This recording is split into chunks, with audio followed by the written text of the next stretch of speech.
नमस्कार प्रिय विद्यार्थियों, मैं डॉक्टर यशोकृति हजारे आप सभी का बहुत बहुत स्वागत करती हूँ। आज हम बी थर्ड सेमेस्टर के सिलेबस में जो लगा हुआ है विनय पत्रिका तुलसीदास की रचना, जिसके बारे में आज हम विस्तार से भावार्थ सहित समझेंगे। तो आइए चलते हैं आज तुलसीदास की रचना विनय पत्रिका के बारे में जानते हैं।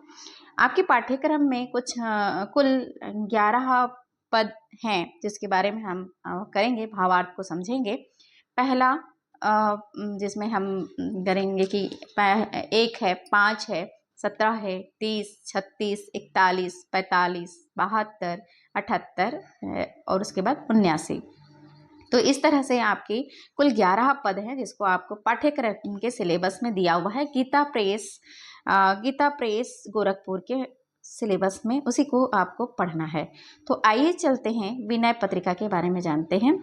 विनय पत्रिका जो कि तुलसीदास जी ने श्री राम जी के लिए विनय किया था, विनय पत्र लिखा था, जिसके बारे में यहाँ पे हम बात करेंगे। पहले हम भावार्थ को समझते हैं। इसके पहले वीडियो में मैंने आपको रचनाओं के बारे में पूरा विस्तार से दे दिया है कि क्या है, कैसा है।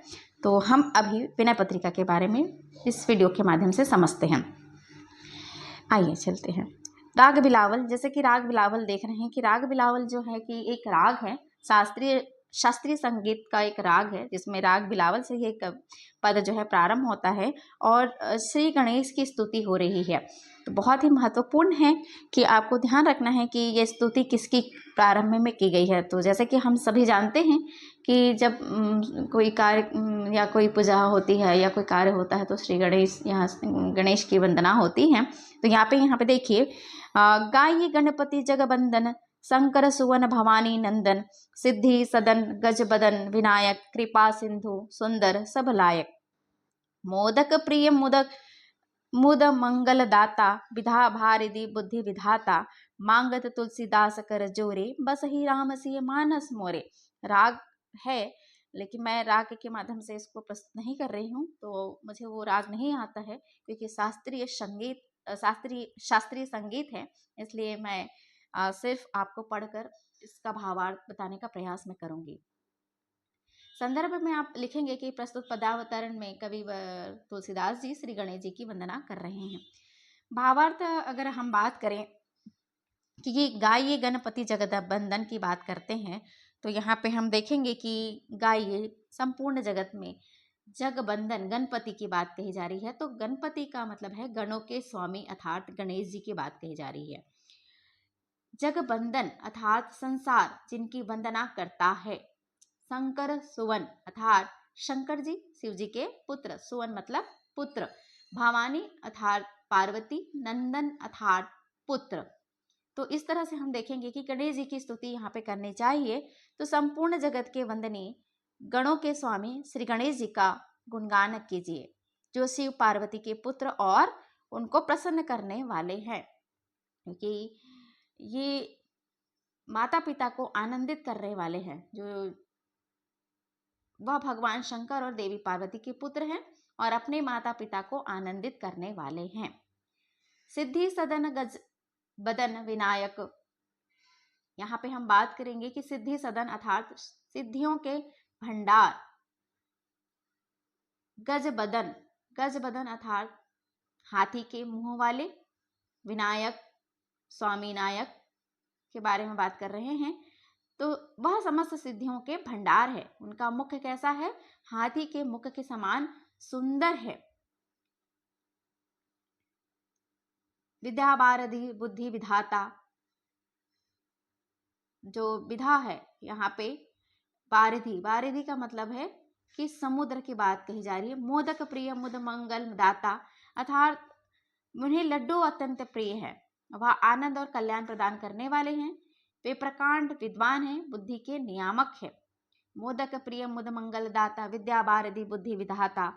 बारिधि मतलब समुद्र, विधाता मतलब बनाने वाले, मानस यानी हृदय की बात कही जा रही है। तो मांगत तुलसीदास कर जोरे, बस ही राम सिय मानस। मानस मतलब यहाँ पे हृदय की बात कही जा रही है। वे प्रकांड विद्वान है, बुद्धि के नियामक है। तुलसीदास कहते हैं कि ऐसे मतलब विद्या का अथाह सागर है, जिन्हें लड्डू बहुत प्रिय है, जो आनंद और कल्याण को देने वाले हैं, विद्या के अथाह सागर हैं, बुद्धि के विधाता हैं। ऐसे श्री गणेश जी का क्या कर रहे हैं, मांगत तुलसीदास कर जोरे। ऐसे श्री गणेश जी से यह तुलसीदास हाथ जोड़कर क्या कर रहे हैं, केवल यही वर मांगते हैं, कर जोरे बासही बसही राम सिंह मानस मोरे। राम बस मेरे हृदय में मेरे क्या कर रहे हैं कि मैं ऐसा वर मांगता हूँ कि मेरे मन मंदिर में, मेरे हृदय में श्री सीताराम जी सदा निवास करे। मैं अर्थात मैं उनकी भक्ति में सदैव लीन रहूं, मानस मन में मन मानस सदैव निवास किया करे, अर्थात मैं उनकी भक्ति में सदैव लीन रहूं। इस तरह से बात यहाँ कही गई है। तो ये आप देख रहे हैं कि जो है प्रस्तुत पंक्तियां में सिद्धियां की बात कही गई है, जैसे 8 सिद्धियां हैं, इस तरह से विशेष में आप कह सकते हैं। तो आइए चलते हैं, अब आपका जो पद है वो 5वां है, जिसके हम 5वें पद की ओर चलते हैं। बावरो रावरो नाह भवानी, दानी बड़ो दिन देत दे बिनु वेद बड़ाई भानी, निज घर की बरबात बिलो कहूँ, हाउ तुम परम सयानी। शिव की दया संपदा देखत श्री शारदा सिहानी, जिनके भाल लिखी लिपि मेरी सुख की नहीं निशानी। तीन रंकन को नाक संवारत हाँ आयो नकबानी, दुख दिनता दुखी इनके दुख जाचकता को लाने। यह अधिकार सौंपियो और ही भीख भली मैं जानी, प्रेम प्रशंसा विनय व्यंग जुत सुनी विधि की बरबानी। प्रस्तुत पंक्ति में कहते हैं कि जो यहाँ पे ये बात कही जा रही है कि भाई ब्रह्मा जी हैं, वो क्या कह रहे हैं, शिव पार्वती से यहाँ पे बात करने आए हैं कि कहते हैं कि शिव जी के अत्यंत उदार दानशीलता देखकर क्या है, ब्रह्मा कहने लगते हैं इनकी दानशीलता के कारण मैं तंग आ गया हूँ। तो यहाँ पे ये पार्वती से अपनी शिकायत लेकर आए हैं शिव जी की, जो शिव जी कह रहे हैं कि ये बड़े दानी हैं। इसके बारे में चलिए भावार्थ से ही समझते हैं। तो आप यहाँ लिख सकते हैं कि संदर्भ प्रसंग में कि शिव जी अत्यंत उदार दानशीलता है और ब्रह्मा यहाँ पे बात अपनी रखने आए हैं, और ब्रह्मा कहने लगते हैं कि इनकी दानशीलता के कारण मैं बड़ा तंग आ गया हूँ। यह तो एक प्रकार के क्या है, मेरे किए गए कार्य पर पानी फेर रहे हैं। जिनके भाग्य में मैं जो दुख लिखता हूँ वो दरिद्रता लिखता हूँ, वो शिव जी क्या करते हैं, मनचाही संपत्ति उन्हें प्रदान कर देते हैं और सुखी जीवन उनका बना देते हैं। उसके बारे में बात कही गई है। भावार्थ समझते हैं। पावरु रावरु नाह भवानी, यानी बावरो अर्थात बावला हो गया है पागल। रावरो की बात कही जा रही है, तो आपका या तुम्हारा, रावरो का मतलब होता है आपका या तुम्हारा। नाह है अर्थात नाथ, भवानी अर्थात पार्वती। तो देखिए क्या कह रहे हैं कि ब्रह्मा जी कहते हैं कि हे देवी पार्वती, आपके पति तो जो है क्या हो गए हैं, बावले हो गए हैं, बिना सोचे विचारे काम करते रहते हैं। इन्हें तो सदैव क्या है, देश काल जो पात्र है उसका विचार किए बिना ही दान देना अच्छा लगता है।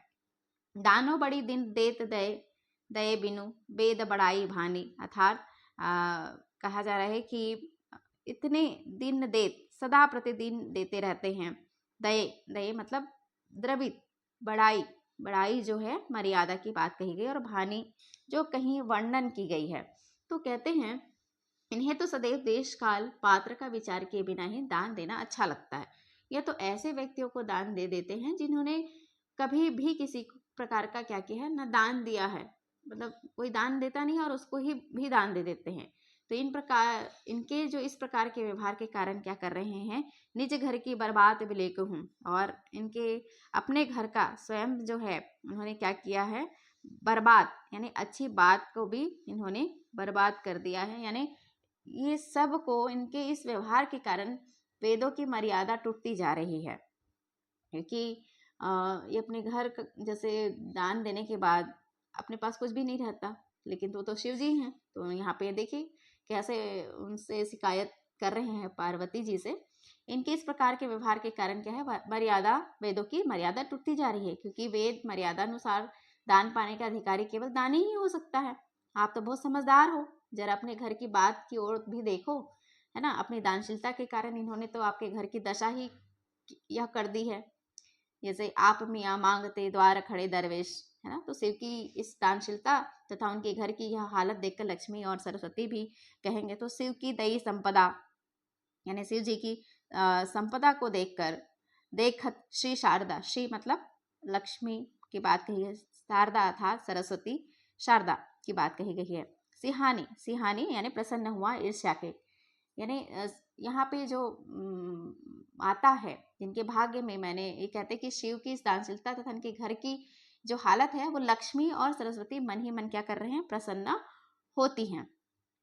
और यह जिनके भाल लिखी लिपि मेरी सुख की नहीं निशानी, जिनके भाल पे मैंने क्या किया है, मैंने सुख नहीं लिखा है, जिनके भाग्य में मैंने जरा सा भी सुख नहीं लिखा था, वे शिव जी की कृपा से समस्त सुखों के अधिकारी बनकर स्वर्ग आ रहे हैं। और इन आने वालों की संख्या इतनी अधिक है कि जिनके लिए स्वर्ग में रहने के स्थान का कोई प्रबंध करते करते मेरी नाक में दम आ गया है। यानी कहते हैं कि भाई मैंने तो उनके किस्मत में कुछ लिखा ही नहीं है और अच्छा लिखा भी नहीं है, फिर भी वो स्वर्ग आ रहे हैं।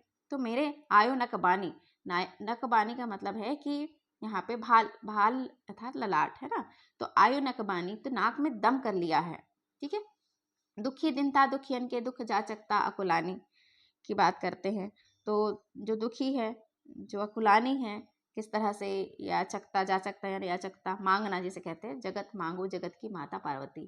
तो यहाँ पे देखिए कि क्या कहते हैं कि इनके देह हुए दुख से दुख और दिनता भी दुखी हो रही है। याचकता यानी भिक्षावृत्ति व्याकुल होकर तड़प रही है, क्योंकि अब इन दुखद स्थितियों को रहने के लिए कहीं भी स्थान नहीं है। इसलिए हे भवानी, भाग्य के विधान यानी विधातापन का अधिकार है और किसी को सौंप दीजिए, क्योंकि आपके पति देव के इस व्यवहार के कारण मेरे लिए काम करना असंभव हो गया है। ऐसी परिस्थिति में मैं कार्य करने की अपेक्षा तो भीख मांगकर अपना पेट भर लूंगा, भर लेना कहीं अधिक उत्तम है, ऐसा ब्रह्मा जी कह रहे हैं। कहते हैं कि यह अधिकार सौंपिए और ही भीख भली मैं जानी, मैं भीख मांग लूंगा। यह अधिकार जो सौंप रहे हैं वो देखिए, प्रेम प्रशंसा विनय व्यंग जुत सुनी विधि वरवानी, तुलसी मुदित महेश मनहि मन जगत मातु मुस्कानी। तो यहाँ पे भी तुलसीदास जी कहते हैं कि प्रेम प्रशंसा और व्यंग्य ब्याज से ब्रह्मा के सुंदर वचन सुनकर, है ना, ये कहते हैं कि भैया तुम जिस तरह से मैं कृपा ये कर रहे हैं, और इस प्रकार ब्रह्मा जी प्रेम प्रशंसा और विनय और व्यंग्य से भरी हुई सुंदर वाणी सुनकर क्या करते हैं, महादेव जी जो है, शिव जी जो है, मन ही मन मुदित होकर जगत जननी पार्वती मुस्कुराने लगती है। यानी दोनों शिव जी और पार्वती जो है मन ही मन इनकी बातों को सुनकर मुस्कुरा रहे हैं। आज के लिए इतना। हम अगले वीडियो में जो 17 है और भी कुछ वीडियोस आपके मतलब कुछ और भी पंक्त बचे हुए हैं जिसको मैं अगले वीडियो में आपको उपलब्ध करा दूंगी। तो आज के लिए बहुत बहुत धन्यवाद। आज हमने 2 पद करे हैं, 1 और 5। आपका अगला रहेगा 17 जो कि गंगा स्तुति रामकली के राग रामकली के बारे में करेंगे। तो बहुत बहुत धन्यवाद, शुक्रिया, आपका दिन शुभ हो।